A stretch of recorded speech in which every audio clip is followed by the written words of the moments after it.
మేఘాల మీద ఇక్కడ ఉద్యమం ప్రారంభమైంది, గోదావరి నీళ్ళ గురించి మాట్లాడుతున్నారని చెప్పి వచ్చి ఒక ఫౌండేషన్ స్టోన్ వేసిపోతే అది మళ్ళా ఎన్నో ఏండ్లకు కానీ కేసీఆర్ గారు తెలంగాణ రాష్ట్రం ఏర్పడ్డ తర్వాత దానికి వాటర్ సోర్స్ ఐడెంటిఫై చేసి ఇందాక పెద్దన్న చెప్పినట్టు సమ్మక్క సారక్క బ్యారేజ్ నిర్మాణం దాదాపుగా 95% పూర్తయింది చేసి ఇప్పుడు నీళ్ళు ఇచ్చేటటువంటి పరిస్థితికి వచ్చింది. అంటే ఆనాడు ఎంత మోసం చేశారు. ఉద్యమం అని పేరెత్తంగానే గులాబీ జెండా ఎగరంగానే దెబ్బకొచ్చి ప్రాజెక్టు ఆనాడు శంకుస్థాపన చేశారు. కానీ తర్వాత ఎవ్వరు కూడా మళ్ళీ దాన్ని పట్టించుకోలేదు. అన్న చెప్పినట్టుగా ఉద్యమ సందర్భంలో మనం పోయి దేవాదుల ప్రాజెక్ట్ కాడ పిండాలు పెట్టొచ్చినటువంటి పరిస్థితి ఉండే. కానీ ఇవాళ తెలంగాణ రాష్ట్రం వచ్చినాక మన ఊర్లకు నీళ్లు వారినాయి, నిధులు కూడా వారినాయి అదేవిధంగా. కానీ ఈ గత సంవత్సర కాలంగా చూస్తే 95% మనం సమ్మక్క సారలక్క బ్యారేజ్ పనులు పూర్తి చేసి ఉన్నాం. ఆ మిగతా 5% అంటే ఏనుగెళ్ళింది తోక చిక్కింది అన్నట్టు ఉంది పరిస్థితి. అని ఆ మిగతా 5% పనులు చేయలేని చేతగాని దద్దమ్మ ప్రభుత్వం కాంగ్రెస్ ప్రభుత్వం అని నేను జనగామ జిల్లా ప్రజలందరూ కూడా గుర్తు చేస్తాం. ఎందుకోసం ఈ మాట చెప్తా ఉన్నామంటే కేసీఆర్ గారు అన్ని చేసి పెట్టిపోయారు, అనుమతులు ఇచ్చిండ్రు, బ్యారేజ్ కన్స్ట్రక్షన్ ఆల్మోస్ట్ అయిపోయింది, everything is done. Devadula finish అవ్వాలంటే ఇంకా 5% పని ఉంది అంతే. అది కూడా సంవత్సరం నుంచి తట్టెడు మట్టి కూడా ఎత్తిపోయకుండా మరి కాంట్రాక్టర్లకు మాత్రం బిల్లుల మీద బిల్లులు ఇస్తున్నారు తప్పితే తట్టెడు మట్టి కూడా ఎత్తిపోయలేదు. మరి ఇదే కడియం శ్రీహరి గారిని అడుగుతా ఉన్నా నేను, మీరు ఇదివరకు ఇరిగేషన్ మినిస్టర్గా చేసి ఉన్నారు, మీకు తెలియదా దేవాదులలో జరిగిన మోసం? ఆనాడు మీరు చంద్రబాబు నాయుడు గారు పక్కన లేరా? మరి తర్వాత కేసీఆర్ గారు పక్కన ఉన్నారు. ఎంత న్యాయంగా మనం డిజైన్ చేసుకున్నాము. ఆ ప్రాజెక్టు వల్ల ఇవాళ అన్న చెప్పినట్టు 1,00,000 ఎకరాలకు నీళ్లు వారే పరిస్థితి ఉంది. మీకు తెలియదా? మరి మీరు సీనియర్ నాయకులు కాదా? అడగండి మీ ముఖ్యమంత్రిని. ఎవరి కోసం అడుగుతారు? స్టేషన్ గన్పూర్ ప్రజల కోసం, జనగామ జిల్లా ప్రజల కోసం అడగండి, కంప్లీట్ చేయండి సమ్మక్క సారలమ్మ బ్యారేజ్ని. సీనియర్ నాయకులు అయి ఉండి అవకాశవాదం కోసం మీరు పార్టీ మారిన ప్రజలు మాత్రం మిమ్మల్ని క్షమించే ప్రసక్తే లేదని ఈ సందర్భంగా తెలియజేస్తాం. మీరు పార్టీ మారిన అక్కడ ఉన్నారు, ఇప్పుడు ఉన్నప్పుడు కనీసం ప్రజలకు పనికొచ్చే పనన్నా చేయండి, ఈ బ్యారేజ్ ఫినిష్ చేయండి. ఇంతకుముందు రాజన్న గారు ఛాలెంజ్ చేసినట్టు పోయి ఏం లాభం? ఒక్క సంవత్సరం నుంచి ₹1 లేకపోతే ఏం లాభం ఉంటుంది? రేపు పొద్దున కోర్టులు మీరు చూస్తూ ఉన్నారు, దేశవ్యాప్తంగా కోర్టులలో చాలా మంచి తీర్పులు వస్తూ ఉన్నాయి. అన్ని రాష్ట్రాలలో కూడా విపరీతమైనటువంటి పార్టీ ఫిరాయింపులు జరుగుతున్నటువంటి నేపథ్యంలో అద్భుతమైన తీర్పులు వస్తూ ఉన్నాయి. మనం కూడా బీఆర్ఎస్ పార్టీ నుంచి సుప్రీంకోర్టులో కేసు వేసి ఉన్నాం. న్యాయ వ్యవస్థపై మాకు సంపూర్ణ విశ్వాసం ఉంది. తప్పకుండా బీఆర్ఎస్కి అనుకూలంగా తీర్పు వస్తుంది. ఎందుకంటే ప్రజాపక్షాన ఉన్నటువంటి పార్టీ బీఆర్ఎస్ పార్టీ నుండి కడియం శ్రీహరి గారిని ఎన్నుకున్నారు కాబట్టి ఖచ్చితంగా పార్టీ ఫిరాయించినటువంటి వారికి వ్యతిరేకంగా తీర్పు వస్తుంది, తద్వారా ఇక్కడ ఉప ఎన్నిక వస్తుంది అనేటటువంటి సంపూర్ణ విశ్వాసం నాకున్నది. మరి మన ప్రజలు, జనగామ జిల్లా ప్రజలంటే మీకు తెలుసు, చాలా చైతన్యం ఉన్నటువంటి ప్రజలు. ఖచ్చితంగా ఉప ఎన్నిక వస్తే 100% స్టేషన్ గన్పూర్లో మళ్ళీ గులాబీ జెండానే ఎగురుతుందని చెప్పి ఈ సందర్భంగా నేను తెలియజేస్తా ఉన్నాను. మరి అన్న రాజన్న గారి ఆధ్వర్యంలో అద్భుతంగా బీఆర్ఎస్ పార్టీ కార్యక్రమాలు చేసుకుంటా ఉన్నాం. ప్రభుత్వ వైఫల్యాలను ఎండగడుతూ ఉన్నాం. ముఖ్యంగా ఏదైతే మహిళలకు ఈ ప్రభుత్వం ఇచ్చి 2,500 ఇస్తా అని చెప్పిందో అది ఇవ్వకుండా మహిళల్ని వేధిస్తున్నటువంటి పరిస్థితి, స్కూటీలు ఇవ్వకుండా మహిళల్ని వేధిస్తున్నటువంటి పరిస్థితి, ఇవన్నీ ఒక పక్క అయితే కనీసం శాంతి భద్రతల మీద కూడా పట్టులేనటువంటి పరిస్థితి. ఇక కళ్యాణ లక్ష్మిలు, కేసీఆర్ కిట్లు అంటే మాయమైపోయినాయి. ఎందుకు మాయమైనాయి? ఎందుకంటే ఈ ప్రభుత్వానికి మానవత్వం అన్నది లేదు. ఒక పేద ఇంటి ఆడబిడ్డ పెళ్లి జరగాలంటే ఎంత ఇబ్బంది అవుతుంది. ఒక పైసా కూడబెట్టుకొని ఆ పెళ్లి ఎట్లా చేస్తారు?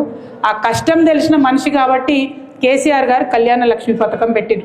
కళ్యాణ లక్ష్మి పథకం పెట్టి పెద్ద కులాల్లో ఉన్నటువంటి పేదవాళ్ళకు కూడా చాలా మంది వైశ్య సోదరులకు చెప్తారు, ఎన్నడూ కూడా ఏ ప్రభుత్వం మాకు ₹1 ఇవ్వలేదు, కేవలం కేసీఆర్ గారి ప్రభుత్వం మా ఇంటి ఆడబిడ్డలకు కళ్యాణ లక్ష్మి ఇచ్చిరని చెప్తారు. పేదవాళ్ళకు అందరికీ కూడా కుల మత తారతమ్యం లేకుండా కళ్యాణ లక్ష్మి ఇచ్చి పెద్దన్నలాగా ఆదుకున్నది కేసీఆర్ గారు. మరి అదే మహిళలను మోసపూరితంగా కేసీఆర్ ₹1,00,000 ఇస్తున్నాడు, మేము ₹1,00,000తో తులం బంగారం ఇస్తామని చెప్పి నమ్మబలికి ఓడ దాటంగానే బోడమల్లన్న అన్నట్టు ఇవాళ ఆడబిడ్డల్ని మోసం చేసినటువంటి మహమ్మారి ప్రభుత్వం కాంగ్రెస్ ప్రభుత్వం. ఖచ్చితంగా ఆడబిడ్డలు మీకు బుద్ధి చెప్పే రోజు వస్తుందని కూడా ఈ సందర్భంగా తెలియజేస్తున్నా. మరి ఎంత మానవత్వం లేని సమాజం అంటే నిజంగా కాంగ్రెస్ పార్టీ అంటే. కేసీఆర్ కిట్టు పెట్టింది, ఉట్టిగా పెట్టలే కదా కేసీఆర్ కిట్టు, కూలీ చేసుకునే ఆడబిడ్డకు నెలకు 1000 రూపాయలు ఇవ్వాలనేటటువంటి ఒక మంచి ఆలోచనతో పెట్టింది. దాన్ని కూడా ఇవాళ మొత్తానికి ఆ స్కీమ్ని ఎత్తేయడం నిజంగా చాలా దారుణం. ఇంకొక పక్క అంబేద్కర్ ఓవర్సీస్ స్కాలర్షిప్ అని పెట్టినాం మనం. చాలా మంది పేద బిడ్డలు ఎస్సీలైనా ఎస్టీలైనా బీసీలైనా స్కాలర్షిప్తో దేశ విదేశాలకు పోయినాయి. ఇవాళ పరిస్థితి ఏంటంటే విదేశాలలో పోయిన వాళ్ళు అక్కడే చిక్కుకోపోయి ఉన్నారు, ఫీజులు కట్టలేని పరిస్థితి ఉంది. కానీ ఈ ప్రభుత్వం మాత్రం కనికరించి డబ్బులు రిలీజ్ చేస్తలేదు. మీకు తెలుసు ఇక్కడ జనగామలో ఎడ్యుకేషన్ హబ్ చాలా కాలేజీలు ఉన్నాయి. మీరు ఏ డిగ్రీ కాలేజు ఓనర్ని పోయి కదిపినా కూడా కన్నీళ్ళు వచ్చేటటువంటి పరిస్థితి ఉన్నది. ఇవాళ ఫీ రియంబర్స్మెంట్ ఇస్తలేరు. దాంతో బీసీలకు కానీ మైనారిటీలకు కానీ ఎస్సీలకు కానీ ఎస్టీలకు కానీ ఆ పిల్లల్ని చదివించేటటువంటి పరిస్థితి లేదు. కాలేజీలు నడపలేక పేరెంట్స్ని ఫోర్స్ చేస్తున్నారు, మీరు కడతారా సస్తారా ఫీజు అని. ఎగ్జామ్స్ రాయాల పిల్లలు, పేరెంట్స్ ఏదో ఒకటి చేసి కడుతున్నారు. కానీ ప్రభుత్వం మాత్రం ఒక్క రూపాయి కూడా సంక్షేమానికి విడుదల చేస్తలేదు. మేము డిమాండ్ చేస్తూ ఉన్నాం, మీరు ఇస్తానన్నటువంటి పథకాలన్నీ కూడా తక్షణమే ఇవ్వండి. మీరు ఒక పక్క రైతుల్ని మోసం చేస్తున్నారు. రైతు భరోసా ఇస్తాం జనవరి 26 నాటికి టకీ టకీ టకీ మన పడుతుంది అన్నాడు ముఖ్యమంత్రి గారు. మరి 26 అయిపోయింది, ఇంకో ఫిబ్రవరి కూడా వచ్చింది, ఇంకా పడతానే లేవు. 2 ఎకరాల వాళ్ళకి అక్కడనో ఇక్కడనో వచ్చింది అంటున్నారు కానీ సంపూర్ణంగా వచ్చిన దాఖలాలు లేవు. రుణమాఫీది కూడా అదే పరిస్థితి, చెప్పింది ఒకటి జరుగుతున్నది ఒకటి. అందరికీ రుణమాఫీ అయిపోయిందని చెప్పి గొప్పలు చెప్పుకుంటుంటారు. ఎవరిని కదిలిచ్చినా కూడా మాకు కాలేదంటే మాకు కాలేదని. నిజంగా ఈ ప్రెస్ మిత్రులను కూడా ఇప్పుడు అడిగితే సగం మంది రుణమాఫీ కాలేదని చెప్తారని నాకు సంపూర్ణమైనటువంటి విశ్వాసం ఉన్నది. ఇట్లా ఏడిస్తారన్న బోనస్ వాళ్ళు. బోనస్ సంగతి పక్కన పెడితే సంక్రాంతికి సన్నవడ్లు సన్న బియ్యం ఇస్తామన్నారు, ఇచ్చిండ్రానే. రేషన్ కార్డులు కూడా ఇస్తలేరు, సన్న బియ్యం కూడా ఇస్తలేరు. ఇక సన్న బియ్యానికి బోనస్ అని చెప్పి ఇంకో మాట. ఎంత దారుణం అంటే మీరు ఆలోచన చేయాలి ఒకసారి.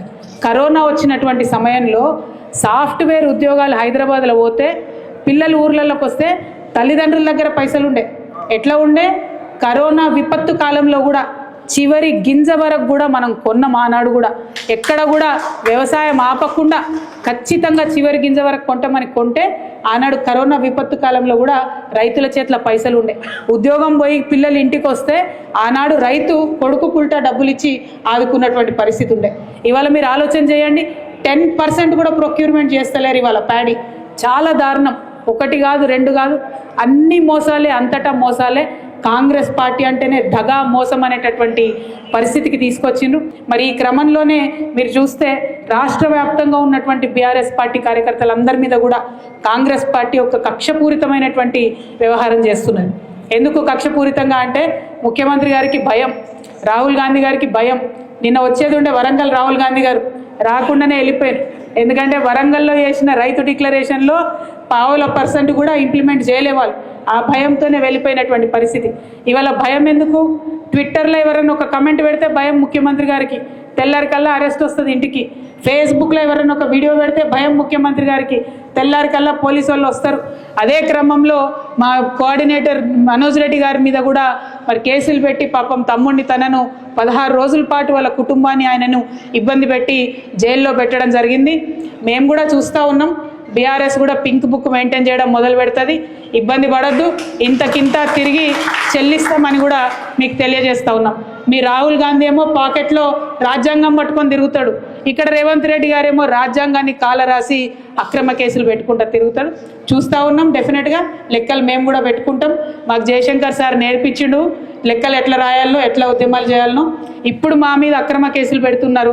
మా కార్యకర్తలను కాపాడుకుంటూనే మీ లెక్కలు కూడా తీసి ఇంతకింత మేము అధికారంలోకి వచ్చినాక తప్పకుండా తిరిగి చెల్లిస్తామని ఈ ప్రభుత్వానికి హెచ్చరిక చేస్తూ మరి కార్యకర్తలందరి పక్షాన బీఆర్ఎస్ పార్టీ నిలబడి ఉంటుందని చెప్పి మీకు మరొక మారు భరోసా ఇస్తూ థ్యాంక్ యూ.